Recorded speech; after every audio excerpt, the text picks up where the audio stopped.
Academy Award-winning film Hacksaw Ridge. He has produced and directed science fiction thriller 222. More recently, Paul has produced Black Light starring Liam Neeson and Ricky Stanicky starring Zac Efron and John Cena.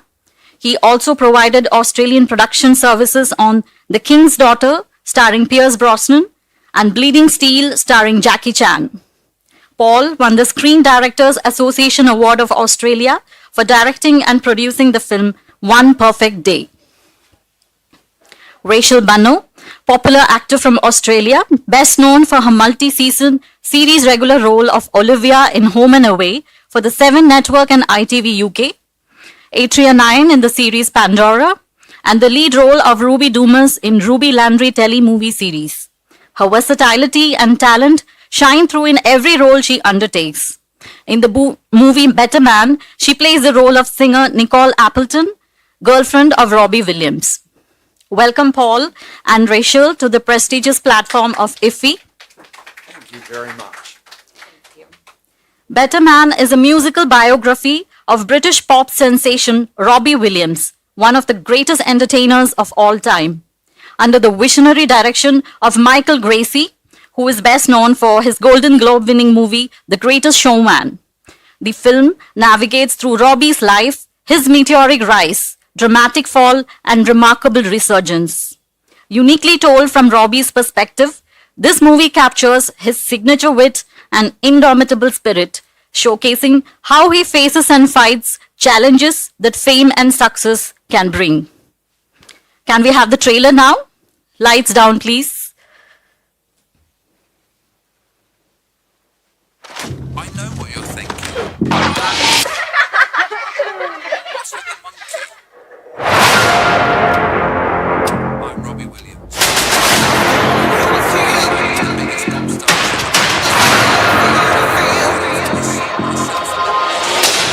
Evolved.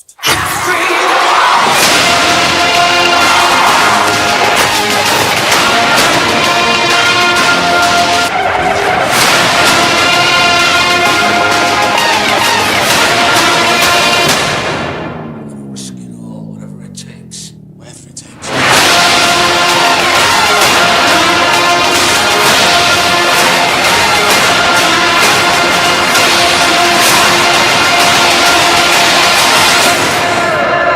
For the next 2 hours, your ass is mine!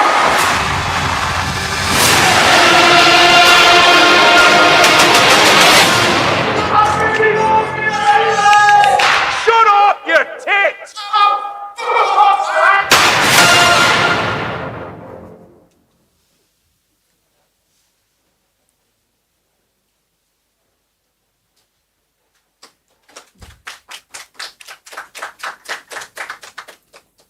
I would request Paul Curry, the producer of Better Man, to deliver his opening remarks.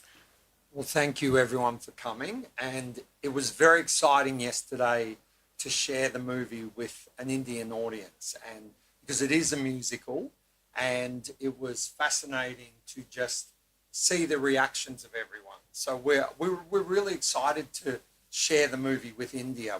We love the tradition of Indian filmmaking and the incredible movies that you've made, and we'd love Better Man to hopefully find an audience here for this great story that is a musical. So, yeah. Thank you. Rachel, please, can you share your thoughts? I agree with the sentiments of Paul. You know, it was so special to be able to open IFFI yesterday and share it with such a well-received audience. I just learned a few minutes ago that it wasn't just the cinema we were in. There were 3 other cinemas and it was sold out. The idea that people would show up for our Aussie film just means so much to me. And to be able to come here to India for the first time and share work that a lot of people put a lot of work into, it's very, very special. So thank you for having us. Thank you. Now we can open the floor for questions. Yes, please.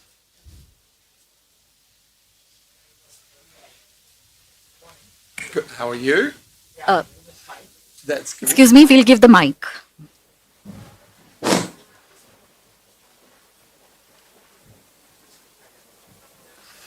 Yeah, very good morning. Yesterday we saw the movie.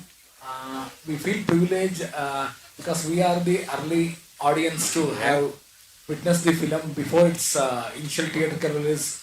It was very good, and even we wish the director would have been in person. But we saw his recorded message where he said this film has been also very much influenced. He acknowledged it has been influenced by most of the Indian films since it's all song based. Yeah. I congratulate both of you and the team. It was very success. Just I wanted to know now because the Indian films scenario in recent decade, they are doing without songs or music. It has been come down. Yep. Whatever. So at what particular phase you can say it has been influenced in which era of Indian movies to make this one? Yeah, well, I mean, Michael is best to talk about that being the director. But I know for him, he's a huge fan of musicals all around the world, and India is definitely one of his primary influences. Obviously, you know, the amazing Bollywood films. So, but yeah, I think what we tried to do was to make a musical that has an edge and has an honesty to it.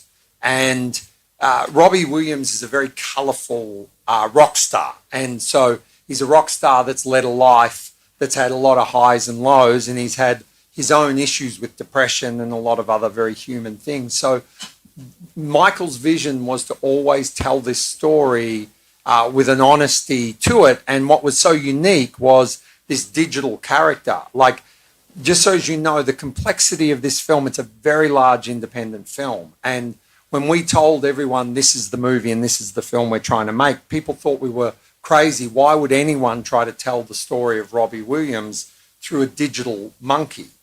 But as we went through, I think what's best about the film is that people just drop in with the monkey and they believe the monkey, and they start to see that the monkey is a version of Rob because the eyes are similar, the face is similar, the mannerisms are similar. So what on a movie of this scale with such an intimate point of view of this is me, I am Robbie Williams, but I don't see myself the way everyone sees me. I am a far more timid creature that feels very isolated. I think that as a vision, as a musical, was very bold, different, and inspired from a lot of other musicals and genres that Michael loves. But ultimately, it was a story about telling Robbie Williams' tale in a way that was honest, truthful, and vulnerable in the world of a digital character, which I don't know has ever been done in the world. I don't think a whole movie has relied on a digital character in such a real, photoreal world. So that was the technological and storytelling achievement of the film. One more to compliment the choreography, whoever are done, hats off to them. It's a mind-blowing what are the songs and the choreography, and there's a scale what are the implemented with the dances. We don't see that much in Western films. Yeah, that was you do it well. So it was very, even as I said recently, in past more than decade plus, the Indian films are slowly not coming with the songs or the that kind of music. Yeah. We back to that same era. We feel like it's very extravagant, and hats off to you also, Rachela. You can also share something of the choreography and music. Thank you. All of that choreography comes down to Ashley Wallen and his wonderful assistant, Jenny Griffin.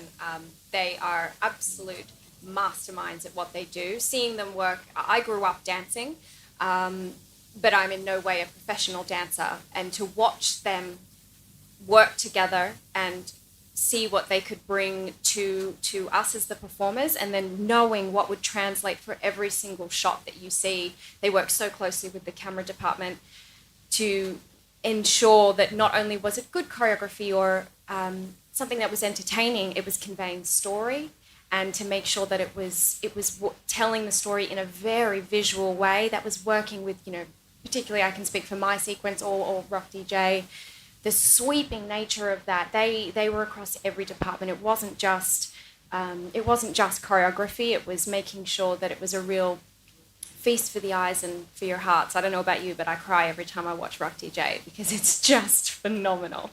So it was a real treat for me to work with people who are at the absolute peak of their talent. And interestingly, the choreographer was also a camera operator. Yes. He knew the moves so well, which I think you guys do part of that as well, which no cameraman could anticipate the musical moves as well as the choreographer. So it was fascinating to watch him be behind the camera directing Rochelle, who, by the way, there's no replacement of anything of Rochelle. She did every bit of that dancing, which when Michael cast Rochelle, we cast her because she was really good in the role and she had the vulnerability and the passion.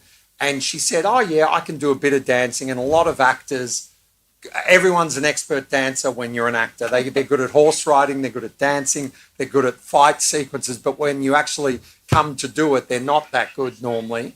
But with Rochelle, she was stunning. She worked really hard on that sequence for months of rehearsal and working with Ashley and Jen. And every bit of that is Rochelle in that sequence. So it was a huge. We were thrilled at how dedicated she was to being able to give it her all with that sequence. Normally you do have to lie when someone asks you if you have a skill. As an actor, I have lied many times. But this one, I knew I didn't have to, which was nice. But clearly I wasn't clear enough that I could dance. Yes. What was the challenges? Hello. What was the challenges you had to face, from conceptualizing the story and executing it? Oh my When it God! comes to- Yeah, How much time you got? I can tell you, this movie should never have happened. No one wanted to make this movie. Can you imagine? Michael's idea was, okay, I'm going to make a big, beautiful musical biopic, but with this handsome rock star, and I'm going to turn him into a monkey. And so everyone just thought that was absolutely crazy. So we never had any studio support. So we had to finance the whole movie independently. And we did it with friends, colleagues. Everyone just put themselves on the line because they did believe in the movie. The thing that kept us going through all of the years of trying to make this movie was that it was such a beautiful idea, but executing it was incredibly difficult. We had to do concerts where we didn't have the money to do the concerts. And if anyone that saw the film, the scale of some of those things was massive. So Robbie had to come and run concerts, and we actually charged money to come to his concert. And in the middle of him doing a show, we would do our filming, and people were like, have we paid to see a concert or is this filming? But he ended up, the profits from that invested into the film. And so it really has been a collaboration between Robbie, who loved the story, Michael, who's such a visionary director, and the Australian industry, a lot like the Indian industry, is that everyone gets behind the film. So all our crew, all our cast, people just believed in this vision, and against the odds, it got made. So people go, oh, it's with Paramount now and it's getting a big release around the world. But it didn't start like that. And it's been very challenging. A lot of times we thought, I don't know how we're going to get this done. An interesting story, Rock DJ, we were ready to shoot that. We'd rehearsed 600 extras, paid for everything. We were on Regent Street in London 2 days before we were ready to film, and the Queen passes away. The Queen dies. And so London gets shut down I'm sure you all heard about the Queen dying, and we were banned from filming. So we lost millions of dollars when we couldn't do that sequence. And we thought, I don't know how we're ever going to raise the money and do that. So it delayed the film by about 12 months, and we had to re-raise all the money again. And the moment we actually shot that sequence was an incredible moment for everyone. So that's just a typical example. It was very challenging. the whole way, even with all the visual effects through to the very end. It has not been an easy film at all. Hi Rachel, I just wanted to ask you how personally you relate yourself with the character which you played in Better Man. To Nicole Appleton, I think if Nicole and I had anything in common, that would be a huge compliment to me. She's a very impressive woman. Upon getting the audition, I was aware of All Saints, but I wasn't too familiar with each of the women in the band, and so I did quite a bit of research, and I think it was really impressive to see them being all so young when they became famous, and having to watch them.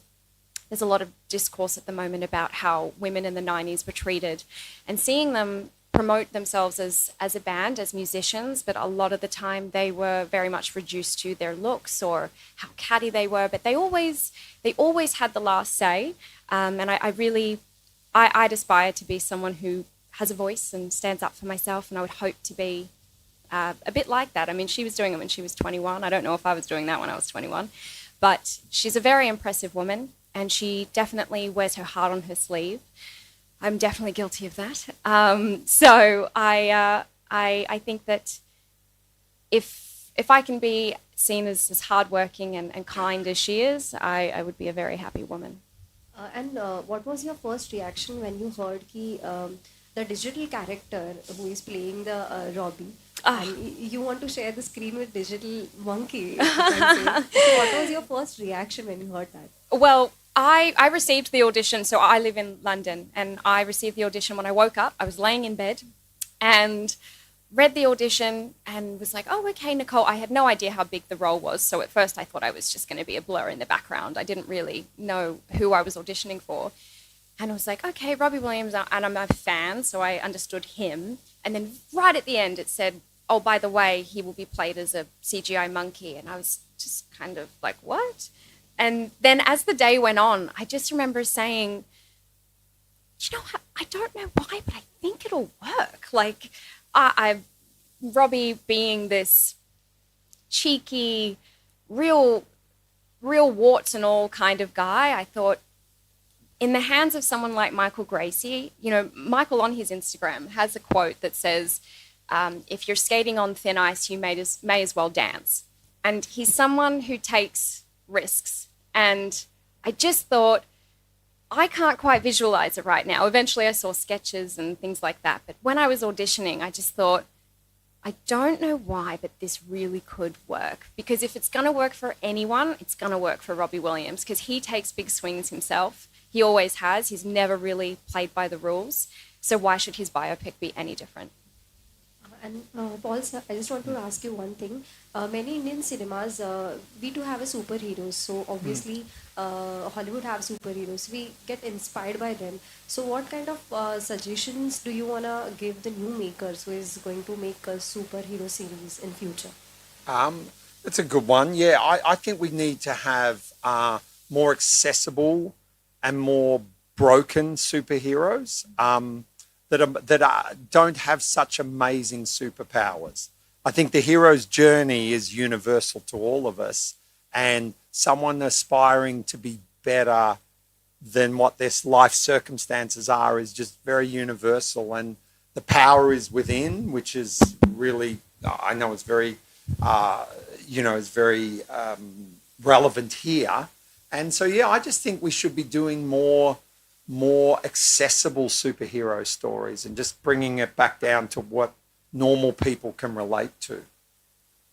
Which is probably why this story is resonating with so many people. You know, Robbie does on stage seem like a superhero, but really he's a human being who's got just as much anxiety and bouts of depression and insecurity as the rest of us, and that's really what we relate to. Yeah, and he's you know, he would say this himself. He wasn't the most extraordinary musical genius. You know, he's not Freddie Mercury from Queen, you know, who's this amazing powerhouse singer. He was a guy that's an entertainer and that loved to entertain, yet found that very challenging with his anxiety. And so that was what was good about this. It was a different form of the musical biopic that isn't about a musical genius. It's about someone that grew up and his story influenced his music, and in some ways he never thought he was as good as how everyone thought he was. He saw himself as way less, thus the monkey. Hello, everybody. This Better Man, we thank for having the film as the opening film for IFFI 50th year, and we thank the selection committee for this film. And it was really marvelous film. And is this film based on a real story of the? Yes. It's very much based on. And I should thank you. We had a couple of years back a Spanish movie as an opening film. Their music and dance was there, but not up to this part. Better Man touches the dance and music more near to the Indian dance and music, and we congratulate the cameraman, the choreographer, the way they shot the camera, the dance move. It was moving with the speed of the music, with the movements. Yes. And it was really a fantastic job the director has done. Thanks for the actress. Yeah. And the producer also. Oh no, thank you. And Michael really is. He is that guy. He loves musicals. That's what he does. If you go and have a look at some of his work, even some of the amazing commercials he's done, they're quite revolutionary. I don't know whether you ever heard, there was big flash mobs, which again I think you guys almost started here way before the rest of the world did. But Michael was famous for some of the biggest ones. He did. I don't know whether you know, Oprah Winfrey had a massive birthday party where there was 30,000 people in Chicago all flash mobbing, and that was Michael behind it. So, but he's just got a love of music and dance and choreography of shots.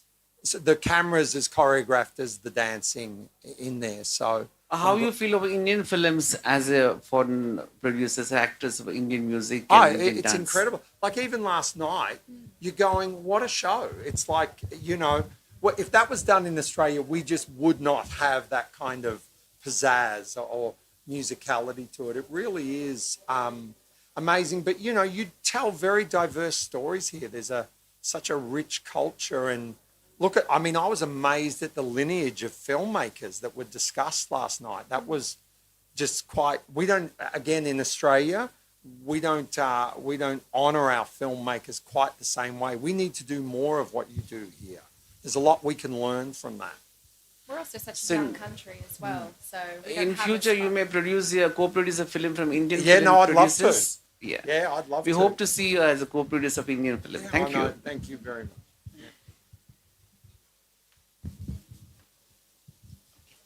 Benny, congratulations again on The Better Man. So, Paul used the word the musical genius. So, when we have a movie that straddles so many genres, it's a satire of sorts, it's a musical, it's a semi-biographical movie, and of course, you have a digital monkey at the center of it all. So, in such a movie where the musical genius in question is playing himself, how challenging is it for the rest of the cast to sort of, raise themselves to the idea of maintaining their hold in that scenario, where it's not just a lead actor who's playing the titular role, but the person at the center of it. Does it make it different for the others in the cast? I think as an actor, something that really gave me a lot of confidence going into it was that Michael Gracie is someone who's incredibly collaborative. Before I'd officially been offered the role, he was very generous with his plans of how he wanted to achieve this. And often as actors, you don't get that sort of invitation to that conversation. So I felt everyone that came to set was very much on the same page. We all knew what film we were making. But Robbie, the monkey, is actually played by John O'Davis. He was in a motion capture suit. You might have seen them, the Weta suits, which is just incredibly technical and very impressive. And the second that I met Jono, I knew that he was the right person to play Robbie. And whenever I think of my Robbie, of when I'm working, I think of Jono and his beautiful face and how expressive he is and how much blood, sweat and tears he put into that. And that really comes down to the people that were brought onto this. The energy comes from up top. And Michael and his whole team, every single person knew what they were walking into, and so we all came knowing what we had to achieve, and that just makes your job really easy. For me, information makes me do my job better because I'm informed. I know what you want or what you need, and I can try and bring that to the table.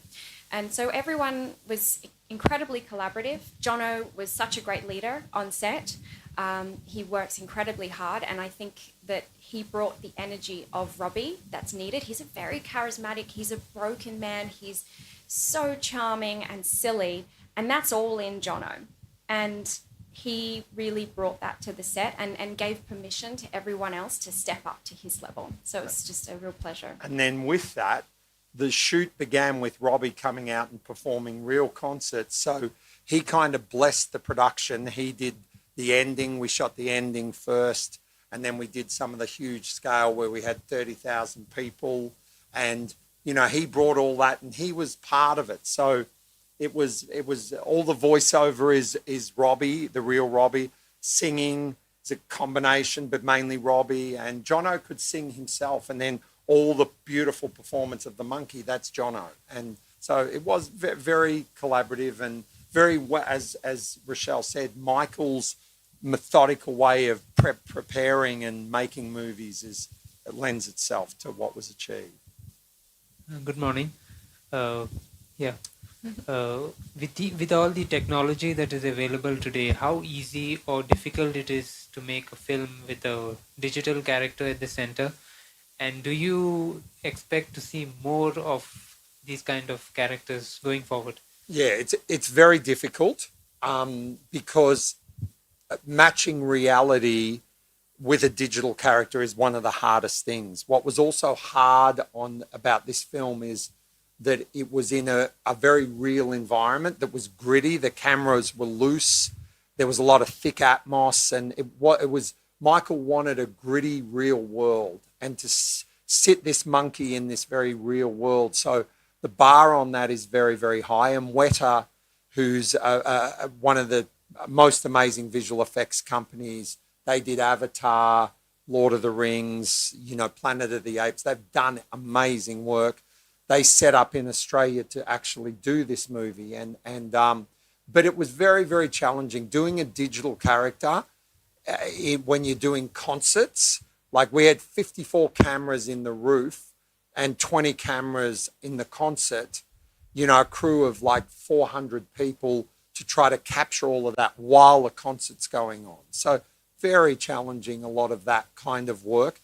And to your second part of the question, I think as filmmaking progresses, I think you're going to see more human interpretations of characters that are close to reality but slightly unreal in order to keep pushing the boundaries. But it will get easier. But right now it's a difficult process to make something to cross over the uncanny valley in animation where you don't question it. And that takes a lot of artistry, a lot of work, and, you know, hundreds, if not over 1,000 people were involved in the visual effects of this movie. So as years come with AI and other advancements, that is going to get more automated, but it will still, to do it at that level is very challenging.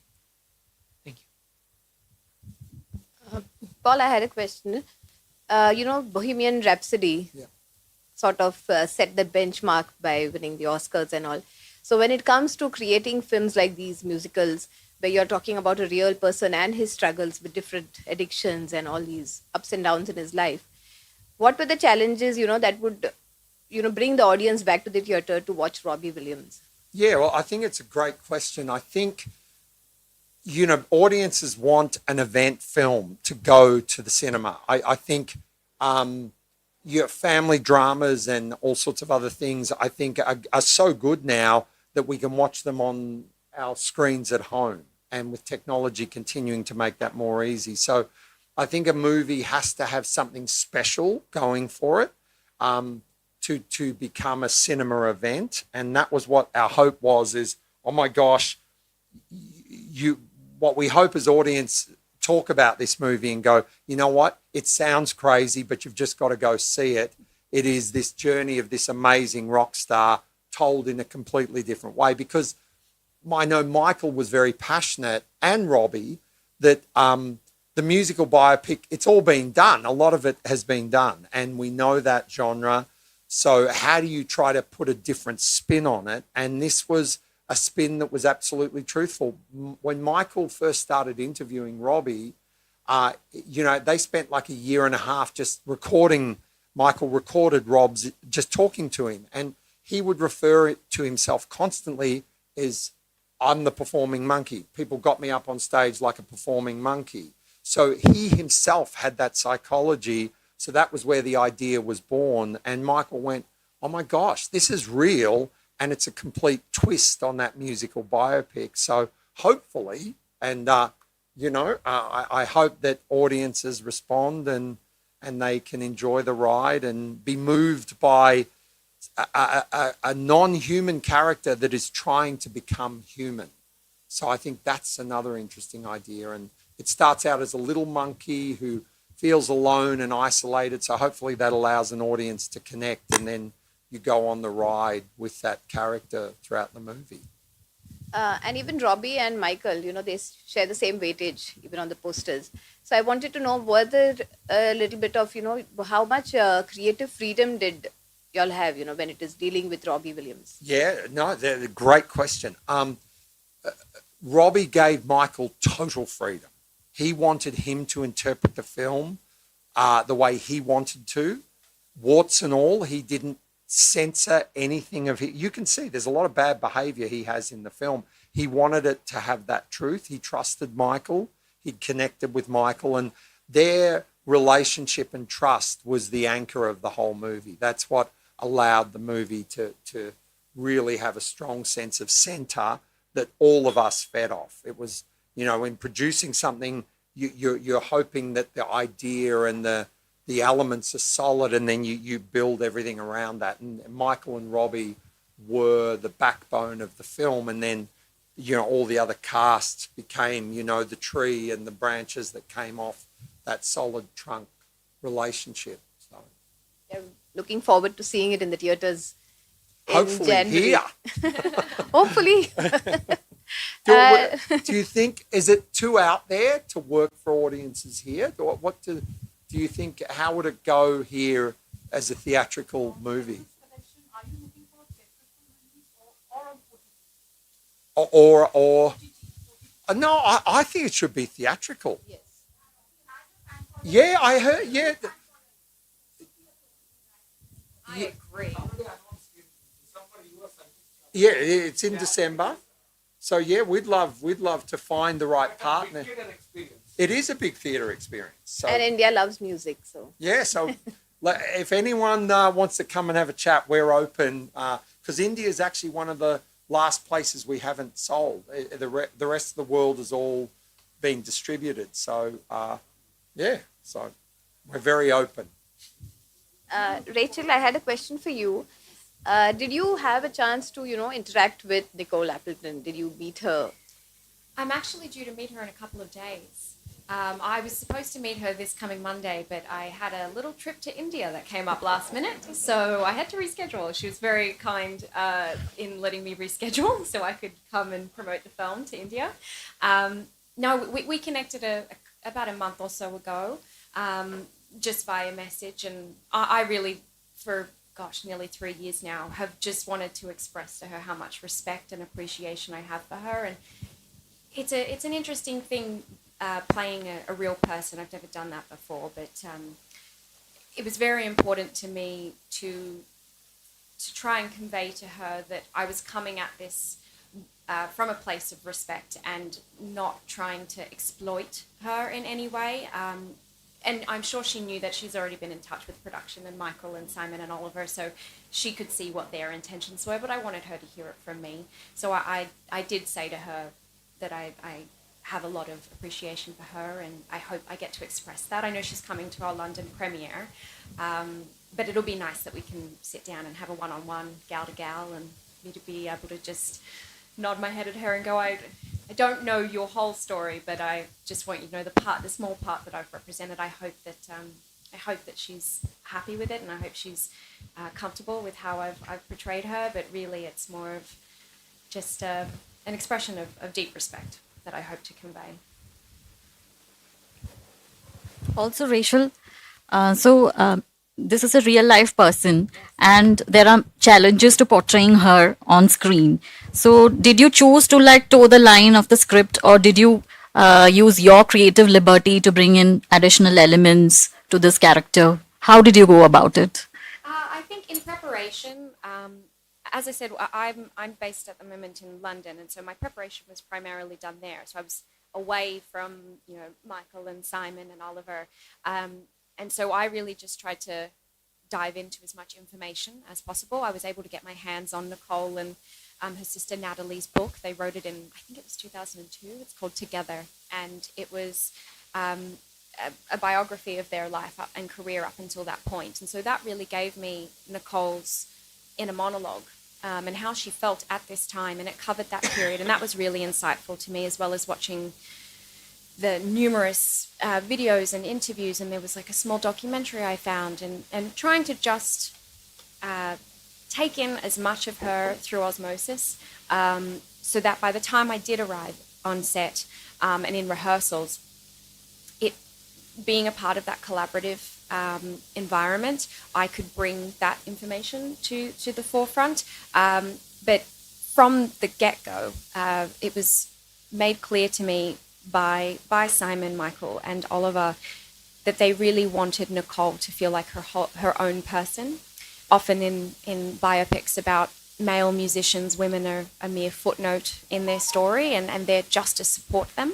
But they really wanted to make sure that Nicole had her own story, her own life, and her own dreams, which you can see in the film. She's very much living her own life, and they wanted her to have her own voice. And this film deals with a particularly traumatic part of her life, and they wanted to make sure that her voice wasn't silenced in that.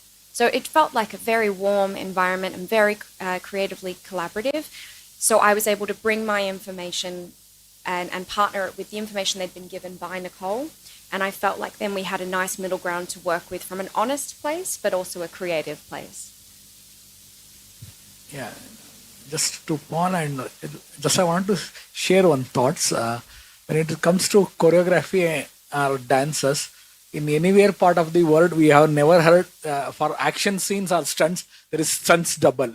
But when it comes to dance and choreography, we have never heard there is a dance double. Oh. Who does that, whether they are trained or, I mean, basically they are dancers, or for the film they get trained. We always have a huge compliments who are perform dance, because there is no dance double. And It's not the same in Western films. We often have Yeah. doubles. Not you guys do that incredibly well. Like, that's what was so unique. Normally, we thought with Nicole we will probably have to have a dance double for certain shots and then face replace them and things like that. We do that a lot with action and Yeah. all sorts of things, digital doubles and. But no, that was absolutely authentic, the Indian way, I'll say. so to end, I mean, from my side, one thing I need to share, even on Indian cinema, we had a huge influence of Mel Gibson's first Mad Max. Oh, yeah. For a long time, whenever the film used to think, at that time we used to think everything is made in US, Hollywood. But later on, as evolved, we came to know it was an Australian movie. So Mad Max is one of the best action film which had huge influence on Indian filmmakers also. That's great. Yeah, that I wanted to share. Yeah, Oh, thank you. that's great. Yeah, George Miller, the director of that, and Mel, who, I did Hacksaw Ridge with Mel, and he is an amazing filmmaker. I mean, that guy made Braveheart. Like, that's a pretty phenomenal film. But both of them were Australians, and they kind of grew up inspiring all of us with the kind of movies that you could make. So, and they're still going strong. Mel's making his own movies, acting in them. George Miller just made another Mad Max all these years on. So they're great filmmakers and good people too, nice people. Any more questions? Thank you for everyone's time. I thank Paul and Rachel for their participation today. We look forward to more of your cinematic brilliance in the coming future and continued presence at IFFI. Thank you very much. Thank you Thanks for having Thank us. you. Yeah.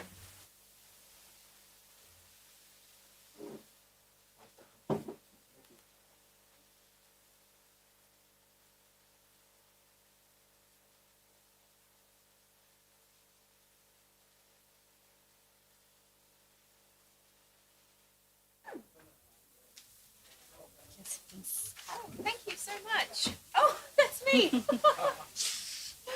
Thank you. Oh my God, the technology to turn it around. Oh, wow. Oh, yes.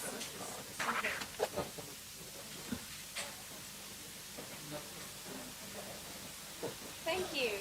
Sign on the top. Oh, of course. Thank you. Is there anywhere particularly you'd like me to sign? Okay. Sorry, the left hand.